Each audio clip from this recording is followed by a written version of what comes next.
I'm Alan Unell, and this series of videos is Healthcare Advocacy, where we find problems in the healthcare system and then take actions to try and make a better system for all of us.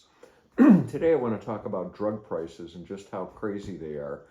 Before I go too far, down below in the description box, you'll find a link to the Healthcare Advocacy newsletter, and the link there is actually the text for today's video.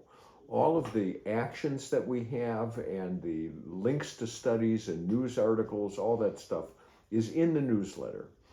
So let's get started. Drug prices unbounded.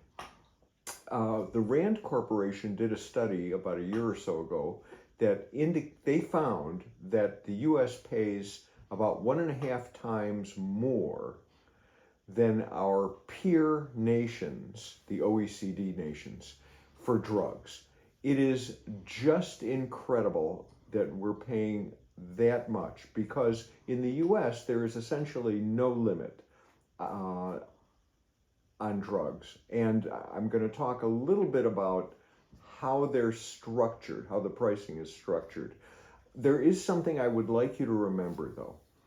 Every drug, every pharmaceutical prescription drug that was approved by the FDA from 2010 to 2020, in that 10-year period, they were all developed using U.S. taxpayer funding. So just keep that in mind. Now, before we talk about pricing, I want to talk about a report that was released just this week.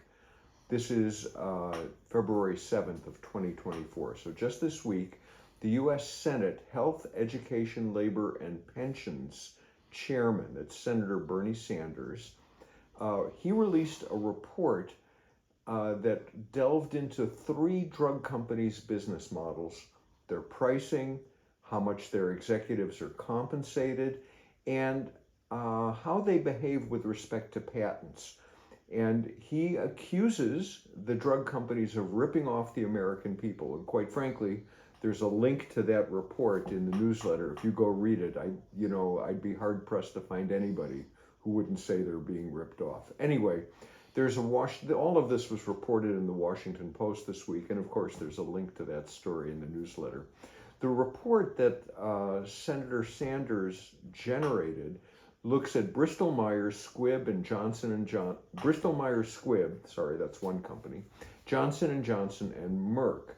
And he's holding hearings, actually, I think it's February 8th, so that should be tomorrow.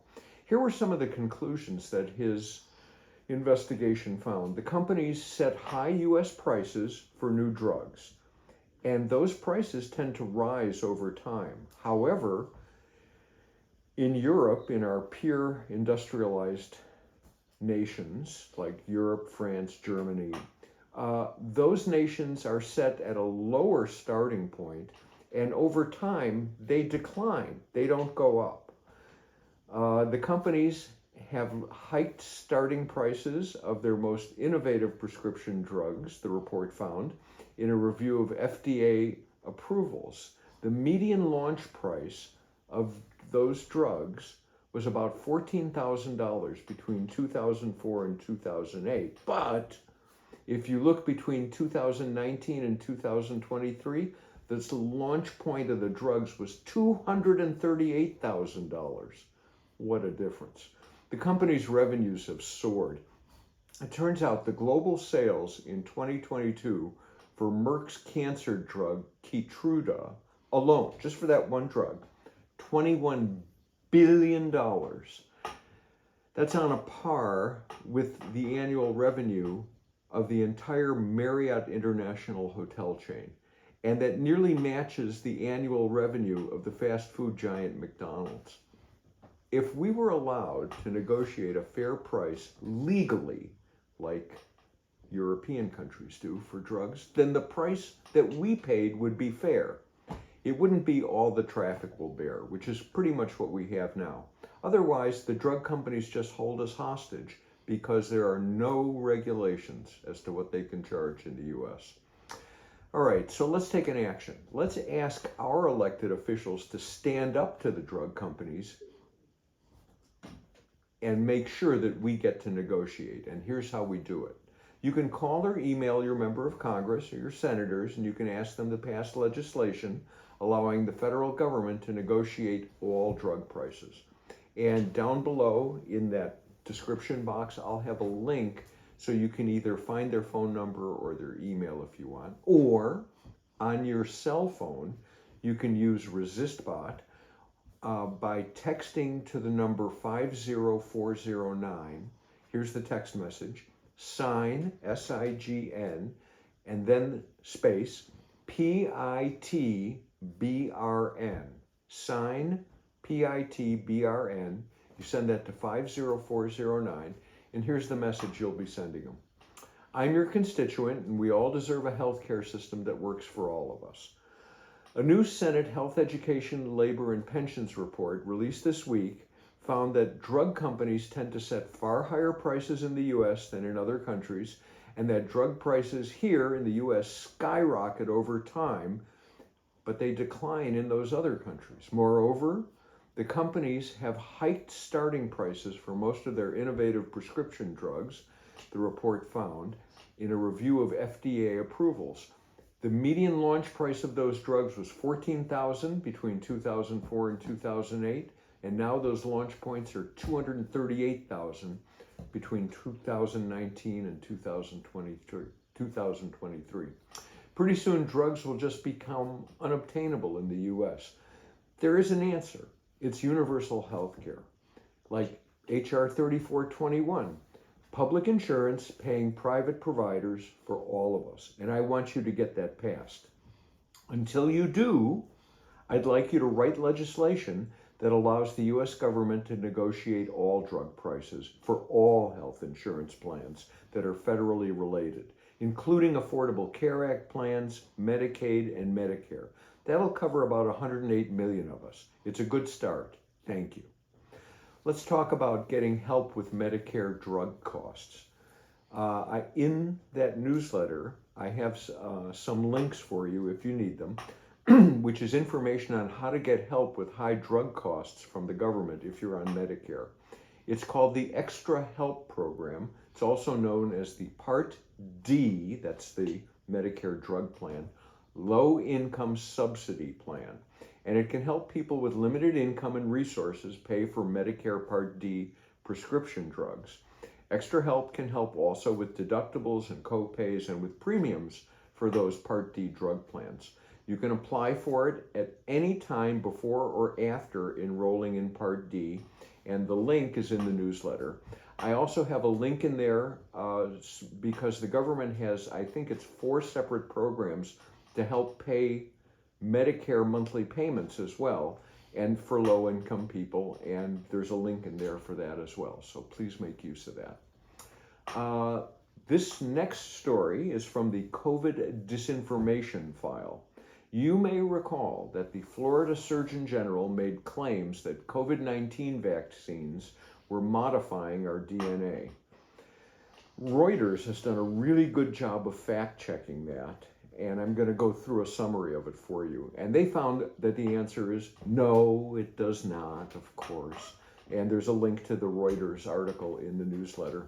The modified RNA vaccines do not have the ability to modify our genetic makeup or to destabilize our genome and pose a risk to our health. So that's just falseness. There was a video message that was delivered by a scientist and infectious disease researcher, Dr. Paul Offit, and of course, in the newsletter is a link to his video. He's at CHOP, Children's Hospital of Philadelphia, and what he said was, I quote, "These DNA fragments would have to enter the cytoplasm, which is that part of the cell outside the nucleus, and our cytoplasm actually hates foreign DNA. It has innate immune mechanisms as well as enzymes that destroy foreign DNA. Next, those fragments would need to penetrate the membrane protecting the cell nucleus, which requires a specific signal that the fragments don't have," he added. "Even if they were able to get to our nucleus, which they can't, they would have to then integrate into our DNA with an enzyme called integrase." integrase, which then cuts our DNA, and it would allow those DNA fragments to then insert themselves into our DNA. But guess what? Those fragments don't have that enzyme either. So this thing just fails at every level. So it is actually impossible. It is virtually impossible for DNA fragments to do any harm. They are clinically and utterly harmless, Offit said. So there's no evidence to suggest that residual DNA fragments in modified RNA COVID-19 vaccines pose a health risk, raised in the statements by the Florida Surgeon General, Dr. Joseph Lombardo. So I asked the question in my newsletter, where did he go to med school? And it turns out one of the readers of the newsletter sent me a note, and she said, Harvard. Oh, God. He yanked that guy's diploma. Anyway, COVID disinformation in court. Let's talk about that. You remember the social media sites were flooded with misleading posts about vaccine safety and mask effectiveness and COVID-19's origins and federal shutdowns? Man, I remember it. Anyway, misinformation about COVID-19 vaccinations was responsible in the U.S. for 400,000 unnecessary deaths. Now the Supreme Court could decide whether the government violated Americans' First Amendment rights by alerting social media companies to the disinformation. Their ruling could dictate a new era for what role, if any, government officials can play in combating misinformation and disinformation on social media. The Supreme Court is set to hear arguments next month, that's March of 2024, in a case that could have sweeping ramifications for federal health agencies' communications. In particular, Murty versus Missouri is the case. It alleges that federal officials coerced social media and search giants like Facebook, Twitter, YouTube, and Google to remove or downgrade posts that questioned vaccine safety, COVID origins, or shutdown measures. Government lawyers argue that the officials made requests to these companies but never forced companies to do anything. And there's a link to a reference story from the news blog Stat there in my newsletter. The U.S. government, let's remember, they told no one to remove posts. All they did was point to violations of the social media companies' policies on what could and could not be posted. Violations of what could not be posted. Let's say it that way. I'm not sure the First Amendment applies to commercial platforms. In fact, I'm pretty sure it doesn't. I am sure, though, that your First Amendment rights apply to standing out in the park and screaming lies at the top of your lungs. So if that's what you want to do, have a good day. Anyway, lying about COVID resulted in the enormous tragedy of so many lives lost needlessly. And me, I am hard-pressed that anyone would want to bring a case like this that would want to take credit for lying in public and causing 400,000 deaths. If they could be made to be responsible for the outcome, like those deaths, then I don't think you'd see such nonsense like this in court. Okay, let's talk briefly about reproductive rights. About 21.5 million women of reproductive age, and this is a really extended reproductive age, 15 to 49, live in states that ban abortions after 6 weeks of pregnancy. That's about 29% of the U.S. population in that age group, according to PolitiFact. Here's a lawsuit going on in South Carolina. Reuters, and of course there's a link to the story, is reporting that a South Carolina woman, along with Planned Parenthood, on Monday of this week, filed a lawsuit asking a court to rule that the state's abortion ban applies after 9 weeks of pregnancy, not 6. Let me take a sidestep away from the text here and point out this is the problem that we're going to run into when you have politicians who have no medical training writing laws about medicine. Okay, so what they're going to say in this lawsuit is you should have, if you're going to have an abortion ban, it should be at 9 weeks, not 6 weeks, because it is a heartbeat ban. Plaintiff Taylor Shelton said in her lawsuit, the law's ban on abortion after cardiac activity or a steady fetal heartbeat is ambiguous because it could mean either the first detectable electrical activity around 6 weeks, way before the formation of heart chambers, which takes place at 9 weeks. There is no heartbeat at 6 weeks. That's just pulsing in the cells. Okay, let me say it again. No heartbeat in the fetus at 6 weeks. That's cellular electrical activity. Okay, here's an extra credit action.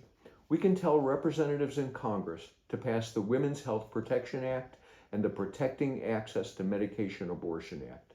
Again, contact information down below in the resources section, or you can use RESISTBOT on your cell phone to send a text to 50409. Here's the text: SIGN, S-I-G-N, P-I-M-B-H-V. SIGN P-I-M-B-H-V. Here's the message you'll send. I'm your constituent, and I want you to know that 29% of the women in this country live where they cannot get an abortion. I want you to stand up and be vocal at every opportunity and fix this deplorable situation. A minority in the U.S. is subjugating women and relegating them to second-class status without bodily autonomy. I want you to work hard to pass the Women's Health Protection Act and the Protecting Access to Medication Abortion Act. Lives are at stake, and you should act like it. Thank you. That's what I've got for you today. Down below, you can like, share, subscribe. You can subscribe to the Healthcare Advocacy newsletter on Substack. It is absolutely free. You can send me comments in the comments section or email me at healthcareadvocacy1, that's all one word, @gmail.com, and I'll get back to you as fast as I can. Have a good evening.